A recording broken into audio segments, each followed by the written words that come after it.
First, I would also like to just say I really appreciated Jim's remarks, and I think his perspective as a former member of Congress on how to navigate this political environment is very well taken from me as well. So thank you, Jim, for that.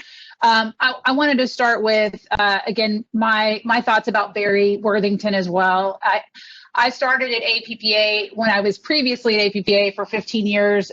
One of my very first meetings was a USEA meeting where I met Barry, and he was just such a gentleman and just such a light for energy work across the world, and as an organization like USCA that brings in the various aspects of our industry and gives us a forum to talk together. I mean, he was a great ambassador for that, and I miss him.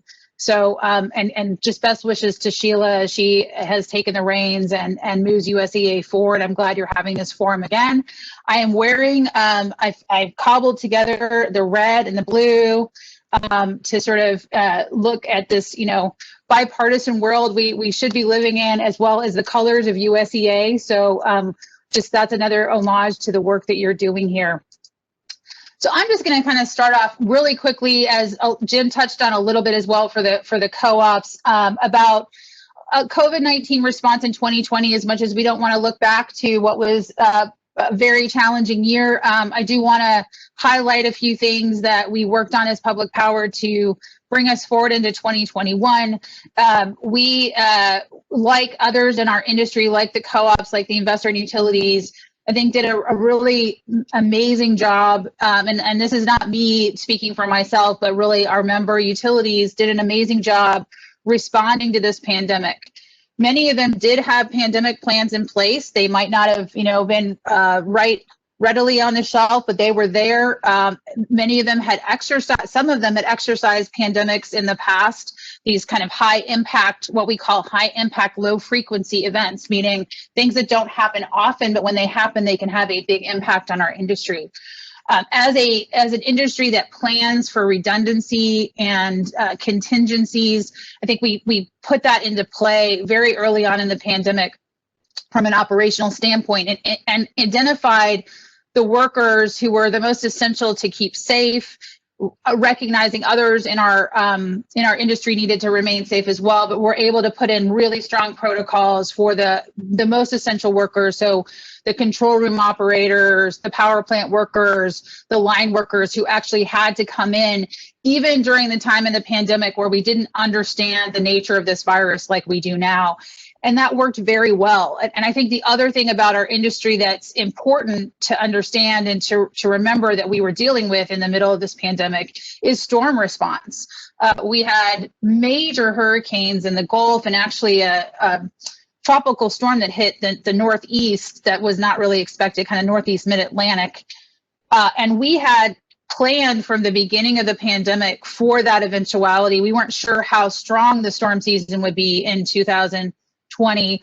And frankly, I think it is comparable to the 2005 storm season in some ways. We weren't sure it was going to be that bad at the beginning of the pandemic, but we started planning. Our Gulf state members started planning very early on for how would we respond, how would we keep workers safe who have to come in from different states to help restore power quickly in those situations. And I think we just did an incredible job. I know from what I've heard that there was no spread of the pandemic in that situation. We were able to minimize it or mitigate any spread when we were responding to those storms. So I just want to commend again the essential workers. And I think one of the things as we move forward into 2021, we need to keep in mind as an industry is that we need to tell our story maybe more broadly than we have before, particularly inside the Beltway. I think our range of entities, of agencies, and of congressional committees that we worked with has expanded over the last 20 years as cybersecurity has become more of an issue. However, I typically, frankly, did not talk to folks in kind of the health and human services realm and not the CDC, so we didn't have those established relationships as an industry that we might have needed that we did need going into a pandemic. So we were bringing some of those folks on the healthcare side up to speed on who we are, why what we do is so essential to everything else. And I think that would have helped us, with access to things like PPE at the beginning, and some other things we needed to maintain operational integrity, which really means keeping the lights on for everyone, including hospitals and other things. So as we go into vaccine dissemination now, we still have that need for the most essential of our workforce to be kind of right next in the queue, right after kind of the healthcare workers, the first responders. We need to be right there, and that's been sort of uneven in terms of the response to that need. And so I would just say we have some work to do with educating those folks, as well as maybe some governors, about who we are and what we do on an ongoing basis.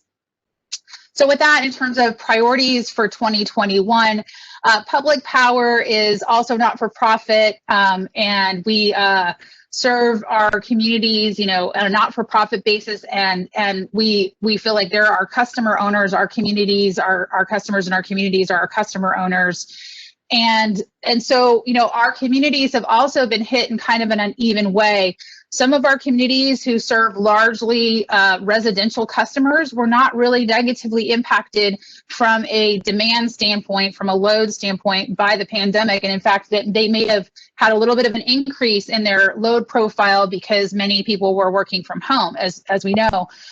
However, we have some of our communities who have more commercial and industrial customers as a proportion of their load, who were more negatively impacted if those businesses shut down for a period of time or went out of business, unfortunately. So we see some uneven impacts across the country in our communities from a financial standpoint. We've been able to weather those and keep operational integrity because we plan conservatively from a financial standpoint in Public Power. But there also is this other element of not shutting off power to folks who can't pay their bills, which was the right thing to do for sure. But because we haven't shut off power in some cases, we haven't prompted people to come in and work with us on being able to pay their bills, and their bills are still accumulating. But there are a lot of programs where they could get help to pay their bills, which would be kind of a win-win for them and for the utility. So, that's something as we go into the legislative environment on COVID-19 response, we are certainly looking for increases in programs like the Low-Income Home Energy Assistance Program, LIHEAP, which we've long supported, but that helps these low-income folks pay. We're looking for some changes to the program to allow folks above the typical thresholds of low income to access that program. And I know that the new Biden administration has proposed a very robust program for COVID-19 response that is starting to be debated now, and we will be certainly very engaged in that. We also, on the climate change front, so we have a few things that are sort of proactive and a few that are more defensive, for lack of a better term. Proactively, we'll be working with Congress on these COVID-19 response elements. We also care about a few other things: Paycheck Protection Program, coronavirus relief funds, that we'll be working on behalf of our members and their communities. We also care in the climate change realm. We proactively support climate change legislation. We will be working on the specifics of that, what that legislation should look like. We know we've seen clean energy standards and other elements proposed even more recently. We'll be working through that with the relevant committees. We also think it's very important to keep high on folks' radar that we do not get tax credits for clean energy development like our investor-owned utility and independent power producer colleagues get. So our communities are frankly being put at a disadvantage vis-a-vis federal policy in that regard. So we have long sought what we call comparable incentives for development of these clean energy projects, and that's something that we have strong bipartisan support on, and I'm very hopeful we can get across the transom this Congress. So we'll be looking for those types of that type of kind of incentive, as well as looking at the broader climate change picture. Bond modernization, we use tax-exempt financing for our main financing tool. We're the only one of the three types of electric utilities that do that. We maintained that tool in the 2017 tax bill, but there was one element that got taken away from us, which is our ability to advance refund those bonds, which is kind of like refinancing. So we're going to seek to put that back in place. We also have something around small issuers. We want to increase the small issuer exception. And so that's kind of on the proactive side. Also kind of in the energy infrastructure realm that Jim talked about. We got some good things in the big COVID-19 omnibus energy bill package that passed in December. There's a new grant program that's been created at Department of Energy that will help co-ops and public power to deploy energy storage infrastructure. Which is great. So that's a good positive thing that we've already seen happen. Certainly, it's going to have to get funded through appropriations, so we'll be working on that. But as we look to other energy bills or infrastructure focus, we continue to care about energy storage, about electric vehicles, and about what Congress may say about transmission policy. We've long supported additional capabilities to site transmission within parameters. We had a provision in the Energy Policy Act that was struck down in the courts, but we certainly support additional efforts to site needed transmission. We would also be hesitant about any more kind of incentives for transmission if that's proposed in legislation. We're also looking at the Federal Energy Regulatory Commission to see if they'll back off. There are some of their incentive rate proposals that there was some good action on that recently where they did not take that forward in a rulemaking related to revisiting transmission incentives. We think the existing policy around transmission incentives is the right one. So we also care deeply about grid security. You talked a little bit with Jim about cybersecurity, and I'm happy to delve into that a little further in the Q&A. I'm really impressed you guys have been keeping the time, so I'm not going to go too much longer, but I'll just say a couple more things. We continue to care deeply about the ability to use all types of resources. When we are going into any kind of climate change legislation, we want to make sure we have a diverse portfolio of resources we can deploy, and that cost or affordability and reliability are still at the forefront of any climate change legislation that comes down the pike, as well as the emissions reductions piece that is so important. So those three pillars have to be part of the end game here. So along those lines, we care deeply about hydropower. We deploy a lot of hydropower ourselves, as well as purchasing hydropower from the federal power marketing administrations, as do our co-op brethren. So if we see any kind of nefarious proposals coming out to undermine the federal power marketing administrations, we would be opposed to those. We've seen them in almost every administration, both Republican and Democrat, and we've been able to. I would note that several companies recently joined, and they're included. All right, so I just heard some overtalk. Sorry, someone's talking. I think you guys can you guys hear that? Yes, we do hear. Okay. Whoever has their mic open, can you please close it? Okay, thank you.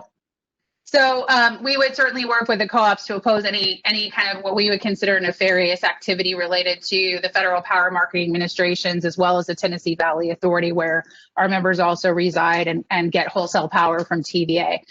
So with that, on the grid security side, I could talk a lot about that issue, but I want to just end on this, which is there's a push-pull in our industry right now with regard to the need to deploy additional technology on our electric systems, which really means that we're deploying networks, data-driven networks, digital networks on our systems in order to have a more granular view of the way those systems work, whether at the distribution level or the bulk power system level, so we can integrate intermittent renewable energy, distributed energy resources. We need a very granular understanding so we can appropriately balance the grid and have there not be reliability issues.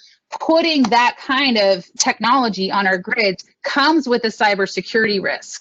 So we're being pushed into that at the same time. Sometimes we're being criticized for our management of cybersecurity. I would just say, let's work together with each other, with federal lawmakers, as well as administration officials on managing these challenges together rather than pointing fingers. We saw with the solar winds situation, the big supply chain debacle, that it hit government maybe as hard as anyone, maybe more than the private sector. So I think having the dialogue and sharing the information and talking through what are the policies that make the most sense rather than additional regulation perhaps on our industry, I think is going to be important, especially given this push-pull that we're facing.